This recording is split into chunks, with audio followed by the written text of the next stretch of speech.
nesta noite. Eu quero abrir a minha Bíblia no Evangelho de Mateus, no capítulo 23. Capítulo 23 do Evangelho de Mateus. Eu tenho uma dificuldade nessa Bíblia porque ela fica muito presa às suas páginas. E no versículo 37,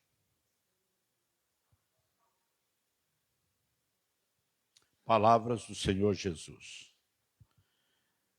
E lemos assim: Jerusalém, Jerusalém, que mata os profetas e apedrejas os que te são enviados. Quantas vezes quis eu ajuntar os teus filhos, como a galinha junta os seus pintos debaixo das asas, e tu não quiseste. Podemos sentar-nos.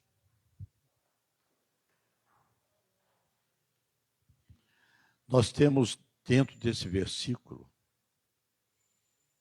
duas posições interessantes: a de Deus e a do homem. E por incrível que pareça, irmãos, essas posições, elas continuam ainda vivas no nosso meio. Não temos como esconder isso. É a disposição de Deus de nos abençoar, a disposição de Deus de nos ajudar, a disposição de Deus de nos abrigar, nos protegendo, nos amparando. Mas a resistência do homem quanto a isso. No tempo de Jesus, havia uma oposição muito grande no seu ministério. Ele tinha os seus que o seguiam e que, de uma certa forma, eram fiéis a ele, mas a maioria das pessoas para quem ele veio não o aceitava. Mas não foi no tempo de Jesus que Jesus trouxe essa palavra. Jesus reporta há anos atrás e fala de uma cidade. Eu acho interessante que ele vai individualizando mais. É como se aquela lente, aquele foco que está sobre a terra vai fechando e fecha em cima de Jerusalém, porque ele está chegando lá. E ele fala de Jerusalém. Ele traz uma fama de Jerusalém, de que lá se matava profetas, lá se apedrejava os enviados. E uma das coisas que a gente acha interessante aqui é que a memória do céu, às vezes nós não pensamos nisso, porque tem aquela passagem bíblica que diz que o Senhor esquece da nossa impiedade. Mas aqui Jesus está mostrando que os céus têm memória. E na memória dos céus, ele vê uma cidade em que Deus escolheu para colocar o seu nome, falando a Salomão a respeito disso. E ainda prometendo a Salomão que todos que olhando para Jerusalém fizessem algum pedido, seria atendido. Dado o exemplo de Daniel, que tinha na sua casa uma janela que ficava em direção a Jerusalém, e ele fazia isso frequentemente.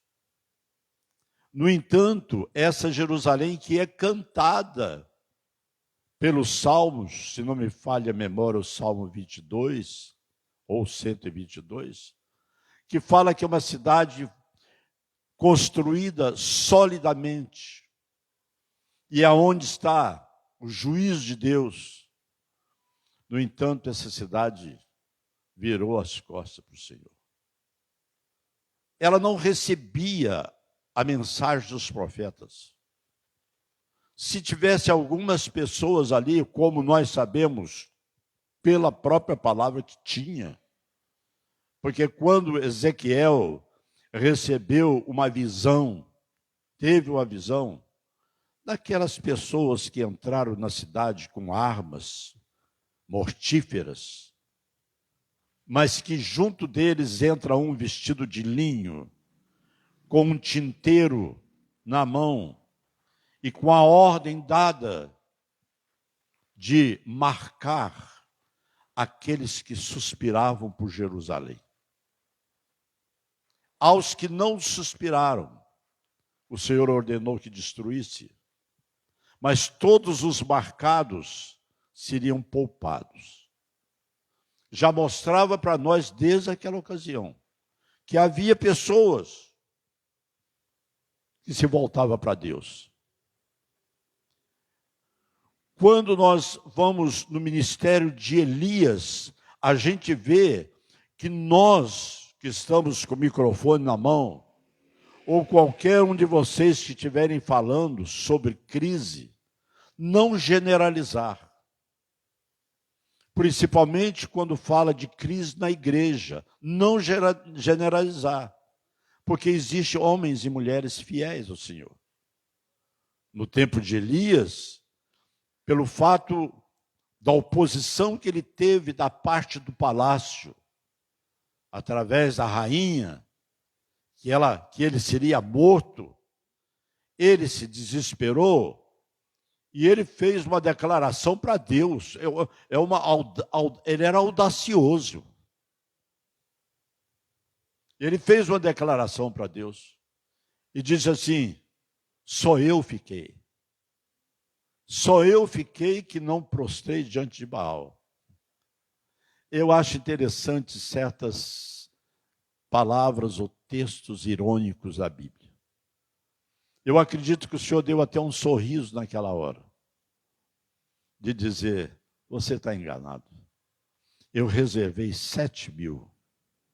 Tinha 7.000 pessoas que não tinham curvado diante de Baal. E Elias achava que era só ele. Então, dentro da cidade, existiam as pessoas que eram fiéis ao Senhor. Mas a maioria delas não. E o Senhor Jesus lembra disso e diz a Jerusalém: você mata os profetas. Você apedreja os que vêm a você. E diz do desejo dele, do desejo do Senhor, mesmo com todo esse histórico da cidade, o Senhor fala: quantas vezes eu quis juntar os teus filhos. E faz uma alusão, uma metáfora, com o cuidado da galinha, com seus pintos. Vocês não são de roça, que vocês moram aqui na cidade. Mas lá na roça a gente sabe. E às vezes sai até nas canções infantis, né? Quando uma ave de rapina voa no quintal de um sítio, de uma fazenda, o que a galinha faz? Ela tem um piado próprio que junta os pintos na mesma hora, mesmo que estivesse distante. Eles correm, que ela está dizendo: tem perigo. E ela corre debaixo das asas. Ela não tem medo do perigo, porque ela quer abrigar os seus filhinhos. E Jesus pega esse quadro e traz aqui, dizendo: eu quis fazer isso com vocês. E ele diz quantas vezes, dizendo das tentativas do Senhor Jesus de abrigar aquele povo. Mas aí houve o querer do homem. Vocês não quiseram. O céu quis te abençoar, mas você não quis. Isso repete hoje, irmãos. Repete hoje. Quando o Senhor quer abençoar, mas a pessoa resiste à bênção do Senhor por orgulho. Por orgulho. Eu cuido de mim. Esse negócio de pedir Deus para fazer, Deus vai fazer isso, não vou pedir não, eu cuido de mim. De uma certa forma, é uma rejeição ao cuidado divino. O orgulho da pessoa. É tipo aquele homem que foi na festa que o rei fez e que ele foi com a roupa diferente das dos outros.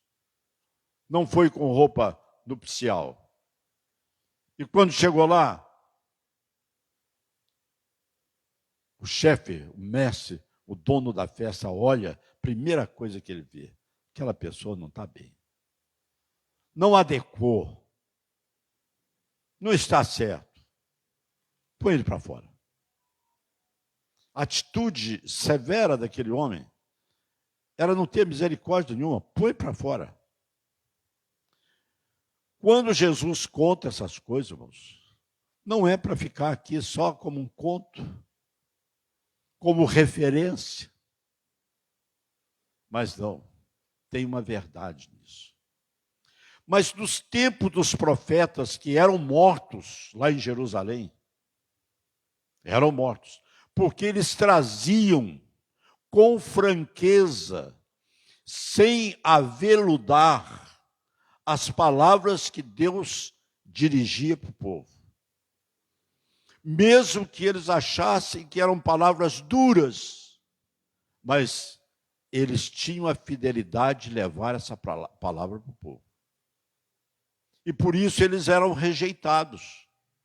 Porque as pessoas não querem ouvir Deus. Não querem ouvir Deus. As pessoas querem fazer aquilo que Ele quer fazer. O que Ele deseja fazer. E os desejos da pessoa até é levado a Deus através de oração. Mas a pessoa não segue o exemplo de Jesus que diz, faça segundo a tua vontade. Meu desejo é esse, mas faça segundo a tua vontade. E quando não é respondido, acha que o Senhor está de mal com ele. O profeta Isaías, nós referimos isso hoje na escola bíblica. O profeta Isaías foi um profeta que trouxe profecias grandiosas, que até hoje nós estamos esperando o cumprimento delas. Muitas delas já se cumpriram, mas até hoje nós estamos esperando o cumprimento delas. Quando Israel, embora ele fosse profeta de Judá, mas quando Israel estava desviado de Deus, e quando o povo de Judá e os habitantes de Jerusalém, igualmente, o Senhor mandou que ele falasse para o povo. E ele trouxe uma parábola orientada por Deus. E eu queria que cada um de nós examinasse isso, não repelisse a palavra do Senhor, mas que trouxesse essa palavra num aconchego para meditar na minha vida, na sua vida. Diz ele assim, capítulo 5 do livro de Isaías. Nós vamos ler até o versículo 3, que diz assim: agora cantarei ao meu amado o cântico do meu querido a respeito da sua vinha. A vinha era do amado de Isaías. A vinha era do querido Isaías. E diz ele assim: o meu amado tem uma vinha no outeiro fértil, e a cercou, e a limpou das pedras, e a plantou com excelentes vides, isto é, excelentes mudas. Edificou no meio dela uma torre para vigiar, e também construiu nela um lagar, e esperava que desse uvas. mas deu uvas bravas. Deu uvas bravas. Nós entendemos, sem fazer nenhum curso teológico, isso aqui. O Senhor preparou o terreno. O Senhor plantou mudas boas. O Senhor cercou, colocou uma torre para vigiar aquele pedaço. Cercou aquele pedaço. E quando foi procurar a uva era uva brava. E agora, no terceiro versículo, ele diz: agora, pois, ó moradores de Jerusalém e homens de Judá, julgai, peço-vos, entre mim e a minha vinha. Quem era a minha? Quem era a vinha? Eram os moradores de Jerusalém. Era o povo de Judá, que o Senhor plantou naquele lugar e cercou aquele lugar. A torre falava da vigilância de Deus em cima daquele povo. A cerca, a sebe, falava da proteção que Deus dava. A sebe é uma cerca rústica. Era uma cerca viva, formada de arbustos e, às vezes, alguns galhos secos, para o animal não entrar lá dentro. Era uma proteção que se dava. Mas encontrou uvas bravas. No versículo 4, ele diz assim: que mais se podia fazer à minha vinha que eu lhe não tenha feito? Olha a fala de Deus através de Isaías. O que mais eu poderia fazer para vocês que eu não tenha feito? Eu fiz tudo certinho para essa vinha dar fruto, e fruto bom. E ele continua dizendo no versículo 4: e como esperando eu que desse uvas, veio produzir uvas bravas. Versículo 5. Agora, pois, vos farei saber o que eu hei de fazer à minha vinha. Tirarei a sebe para que sirva de pastos. Derrubarei a sua parede para que sejas pisada. A tornarei em deserto. Não será podada nem cavada, mas crescerão nela sarças e espinheiros, e às nuvens darei ordem que não derrame chuva sobre ela. Duro, irmãos. Duro. Mas nós vimos antes o cuidado de Deus com essa vinha. E esperava dela fruto. Esse tipo de doutrina ou de ensinamento tem um segmento de raciocínio para chegar em Jesus, que diz assim: a vara que estiver em mim e não der fruto, o agricultor corta. E parece que nós ouvimos, lemos isso e não prestamos atenção nisso e continuamos a nossa vida da mesma maneira que a gente tem levado. O meu pedido ao Senhor nesta noite é que essa palavra crie em nós, dentro de nós, um desejo de mudar, um desejo de dar fruto e dar fruto bom. Por que não ser agradável ao Deus que tem cuidado de nós? Por que não sermos... Aqui ele está falando, irmão, não é para o povo lá fora, não. As outras nações não, está falando para a nação dele. Eu vou pular para o versículo 20. Eu vou parar desses ais aqui. E no versículo 20 ele diz assim: ai dos que, ao mal chamam bem, e ao bem chamam mal, que fazem da escuridade luz, e da luz escuridade, e faz do amargo doce, e do doce amargo. Eu quero sair do tempo de Isaías e quero vir para os nossos dias. E quando nós voltamos para os nossos dias, nós vamos ver ou observar nas Escrituras o cuidado de Deus de continuar nos ensinando que o que é certo e o que é errado é errado. Não tem relativismo nisso.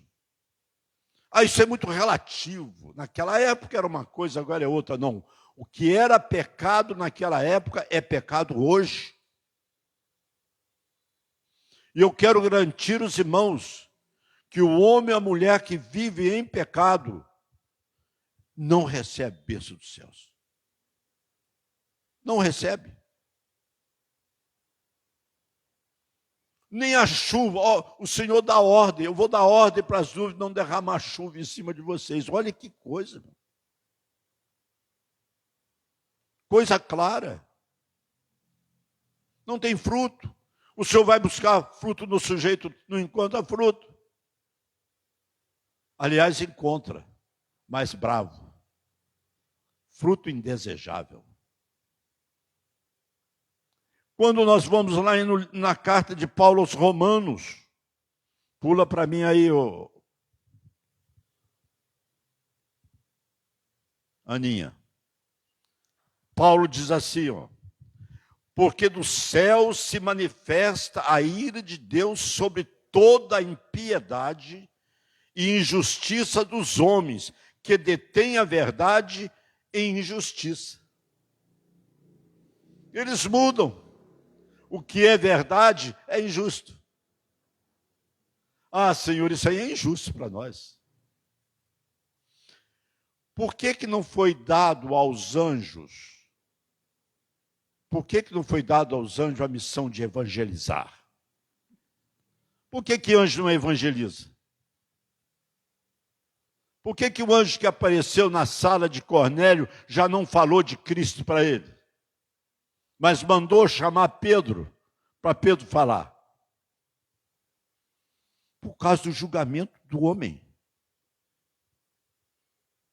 Ele não vai ser acreditado. Ele vai dizer assim, você traz mensagens para nós, mas você não toca nem um dedo, que você fala a mensagem aqui, voa lá para o céu e tudo bem. Nós aqui que estamos, como diz lá o nordestino, estamos lascados. Mas o homem, ele fala da mensagem e ele tem que dar exemplo de seguir a Cristo, de seguir cada passo do Senhor. Cada passo do Senhor. E agora ele está dizendo, agora de uma maneira geral, dos homens que detêm a verdade em injustiça. Aí continua, versículo 19. Porquanto o que de Deus se pode conhecer, nele se manifesta, porque Deus lhe manifestou, porque as suas coisas invisíveis, desde a criação do mundo, tanto o seu eterno poder como a sua divindade, se entendem claramente, se vê pelas coisas que estão criadas, para que eles fiquem inexcusáveis.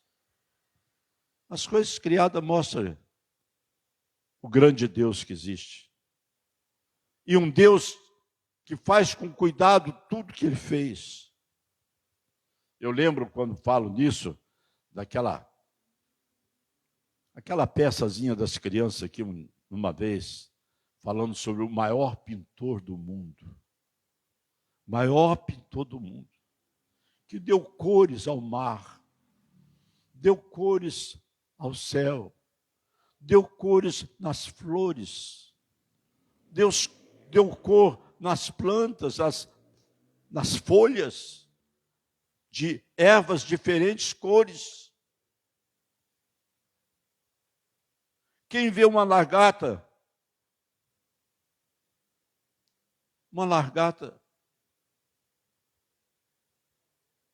ou lagarta, quem vê uma lagarta, coisa feia. Mas de repente ela vira uma borboleta com as asas pintadinhas, de diferentes pinturas. Quem fez isso? Paulo está dizendo que isso é a amostra de Deus para nós os homens. Coisas que os homens não conseguem ainda com toda a tecnologia explicar. Mas que esse Deus criou. E ele continua dizendo assim, porquanto, tendo conhecido a Deus, não o glorificaram como Deus, nem lhe deram graças, antes, em seus discursos se desvaneceram e o seu coração insensato se obscureceu.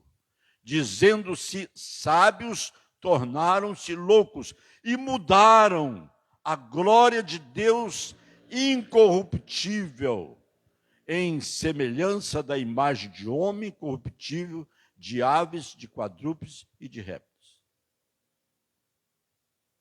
O Deus que deve ser adorado, eles mudaram, uma mudança. O que Isaías falou? Aquele que fala aqui o bem e fala do mal, que a obscuridade é luz, e que a luz muda. Meus irmãos, a igreja hoje, se eu posso dizer assim, está vivendo um momento que nenhum irmão e nenhuma irmã do passado pensou em viver.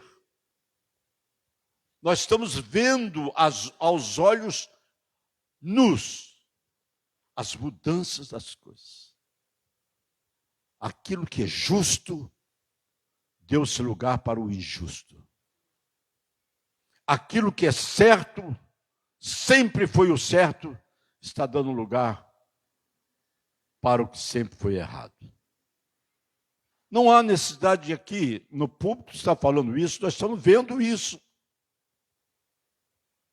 Porque eles estão mudaram até o objeto de adoração. O Deus que deve ser adorado foi, no tempo de Paulo aqui, foi transformado em imagens de homens, de seres terrenos, de animais, para serem adorados. A gente às vezes fica pensando, quando lê aquela história de Moisés, de Arão e aquele bezerro de ouro, fala, meu Deus, onde está a cabeça dessas pessoas?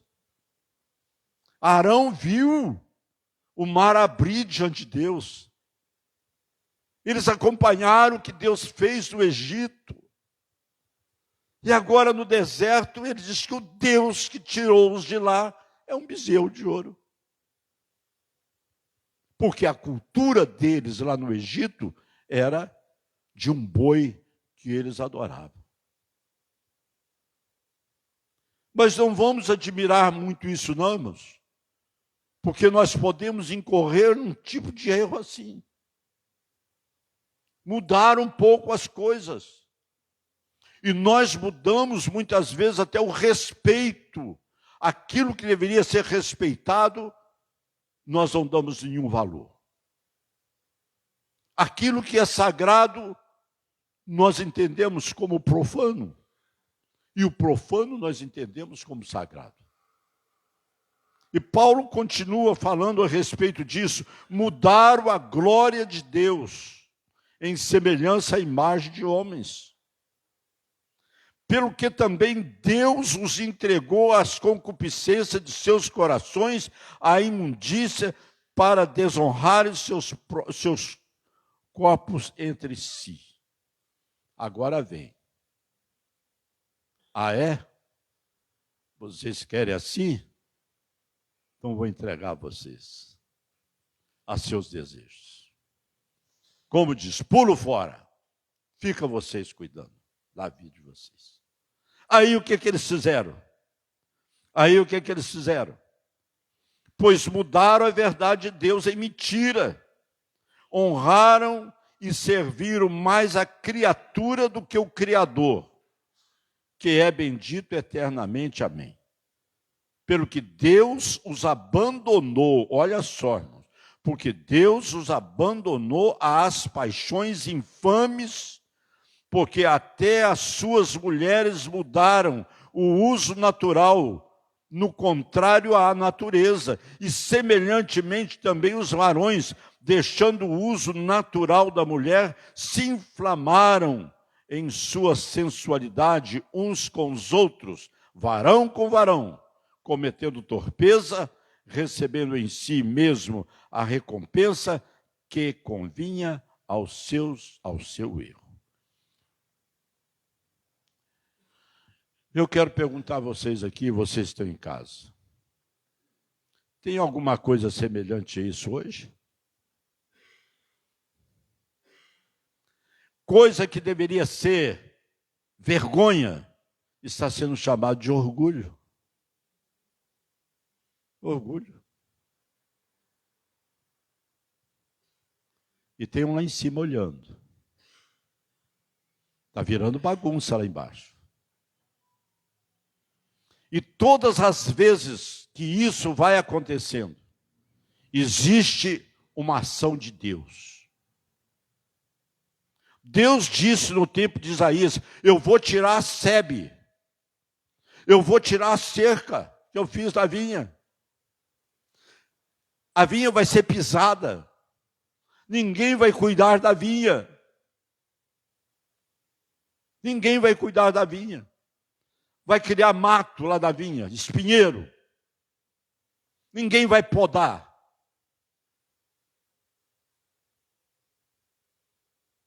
O que aconteceu com Jerusalém, irmãos? Portas foram quebradas, queimadas, muro quebrado, templo derrubado. Templo de Salomão, onde a glória de Deus estava lá. Por que a glória de Deus não permaneceu lá? Porque Deus não se dá com o pecado. Foi derrubado o templo, um absurdo. O profeta Jeremias disse assim, eles vão passar por aqui e vão dar um assovio. Que é isso que aconteceu com Jerusalém? Jerusalém que o Senhor disse para Salomão que o nome dele ficaria ali. Mas o nome dele foi mudado, foi trocado, como aqui Paulo está dizendo. Em vez de adorar o Criador, estava adorando a criatura. Tenhamos cuidado, irmãos, para nós não entrarmos nessa. De conformar com as coisas que estão acontecendo. Com medo de ser morto ou de ser apedrejado. Lá em Jerusalém eles não tinham medo. Nós vamos falar, nós vamos morrer, mas nós vamos falar. Nós vamos ser apedrejados, mas nós vamos falar. Não foi diferente com o nosso mestre. Eu não vou me calar, porque se eu calar, as pedras clamam. Eu vou morrer, mas a mensagem vai ficar, a doutrina minha vai ficar. E o Senhor disse que nos últimos dias, respondendo aos seus discípulos, lá no Evangelho de Mateus, quando eles perguntam a Jesus qual o sinal que seria da sua vinda e do fim do mundo. Eu acho engraçado isso, do fim do mundo. E Jesus responde para ele no capítulo 23 de Mateus, fala a respeito disso, e diz assim, olha, nesses dias, aliás, não é 23, no 24, diz assim, ó, 24, 9. Vamos ver se é aqui. Então vos hão de entregar para serdes atormentados. Matar-vos-ão e sereis odiados de todas as gentes por causa do meu nome. Vai lá numa dessas manifestações e começa a pregar Jesus lá, para ver se não sai de lá paulado. É o que nós estamos vivendo hoje. Agora o Senhor sinaliza. Isso é sinal da vinda dele. E qual é a reação do cristão? Que ao vir, possa existir na vinha dele uvas boas. E que nós possamos gozar sempre do cuidado de Deus, de ter sempre a cerca do Senhor à nossa volta. Como diz o profeta, ele é um muro de fogo, nos protegendo, nos guardando. Os profetas sofriam, mas tinha a proteção de Deus. Exemplo, Bio, de Eliseu, cercado pelos soldados sírios. Ele não via os soldados sírios, ele via o cuidado de Deus, carruagem de fogo, anjos cercando, por causa da fidelidade. Por causa da fidelidade. Nós sempre teremos a proteção de Deus, irmãos. E a proteção de Deus faz fugir de nós o medo, faz fugir de nós a indecisão, faz fugir de nós o medo das consequências. Não vamos ter medo, irmãos. É errado, é errado. Não se chama o errado de certo. E aonde nós temos a base, onde nós temos o modelo, o diapasão para falar que é errado, está aqui. Se a palavra diz que é errado, é errado. Ah, mas você é quadrado. Falamos alguma coisa de quadrado? Ah, foi o altar de Acais. O altar de Acais. Acais foi lá na capital da Síria, Damasco, viu um altar lá que foi feito pelo rei da Assíria, onde sacrificava criança ali dentro. E ele falou, esse altar é bonito, porque ele não é quadrado, o nosso lá é quadrado. Esse aqui é retangular, é mais alto, dá para subir a escada para ir lá. Mandou um fax com a planta para Urias, sacerdote, faça o altar desse. Urias suou para fazer o altar. Porque o altar que estava na casa do Senhor era de bronze, era de cobre. E esse altar da Assíria era um altar de pedra, engastadas, e do lado de fora era polido. De dentro não, do lado de dentro era pedra bruta mesmo, mas do lado de fora era polido. E o bobão do rei, que tinha um altar de Deus ali, me leva esse altar e coloca no pátio. Agora o sacrifício tem de ser feito aqui. Os meus, o do povo, aqui. E o altar de Deus ficou entre o altar dele e a casa do Senhor aqui. O templo. Aqui no pátio.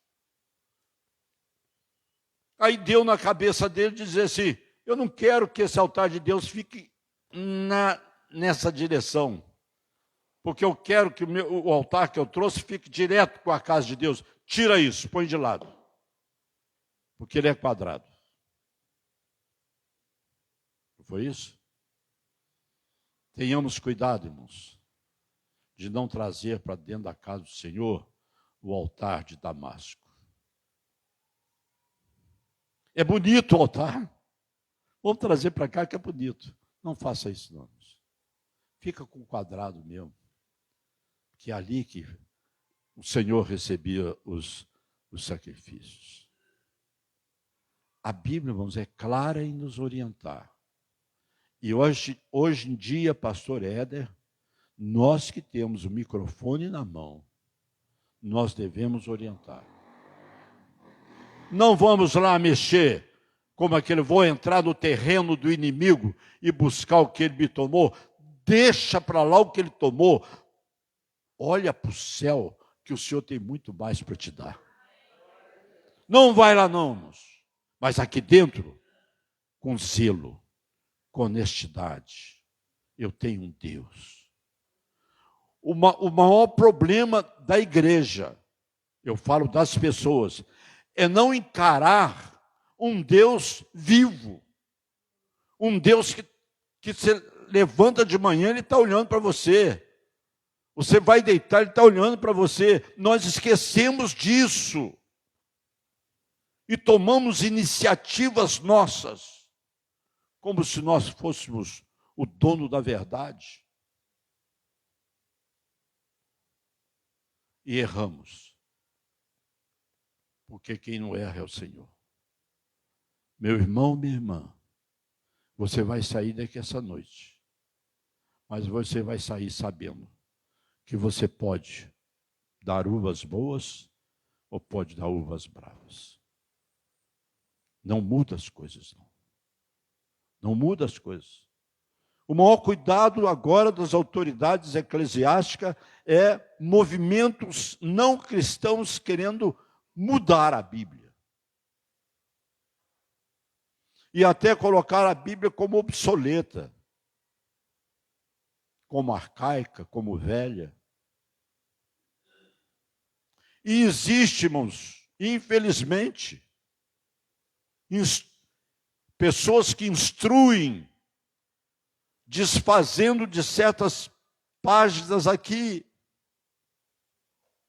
Pela graça do Senhor, nos salva de certas situações. Quando diz aquele livro de Jó, aquilo não existiu. Aquilo foi um romance que fizeram. Mas no Novo Testamento nós temos uma passagem que diz: lembrai-vos da paciência de Jó. Quando a Bíblia fala da Bíblia. Aí esse negócio de dilúvio, isso também não existiu.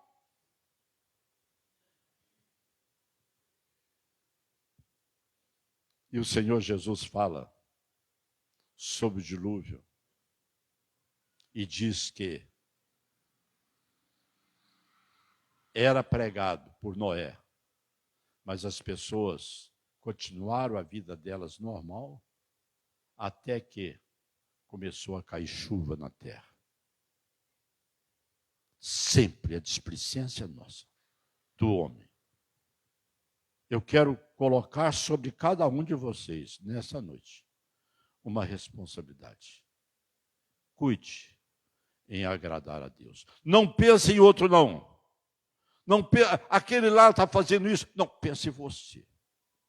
Eu quero agradar a Deus. Eu quero ter atitudes de agradar a Deus. Eu quero desenvolver em mim um caráter bom. Um caráter que tenha sentimento cristão, de amar o inimigo, de orar pelo que me persegue e de falar bem daquele que fala mal de mim. É difícil? É. Mas o Senhor nunca disse que era fácil. Que seja isso, irmãos, porque Ele está voltando. E Ele quer te ver lavado no seu sangue e preservado a limpeza que Ele fez. Que a mão de Deus esteja sobre nós nessa hora, nos abençoando, de tal forma que o ensino que é dado a nós possa produzir em nós uma reação, trazendo a Mudança de atitudes. Quando a pessoa vai fazer uma dieta, ele tem que mudar de atitude.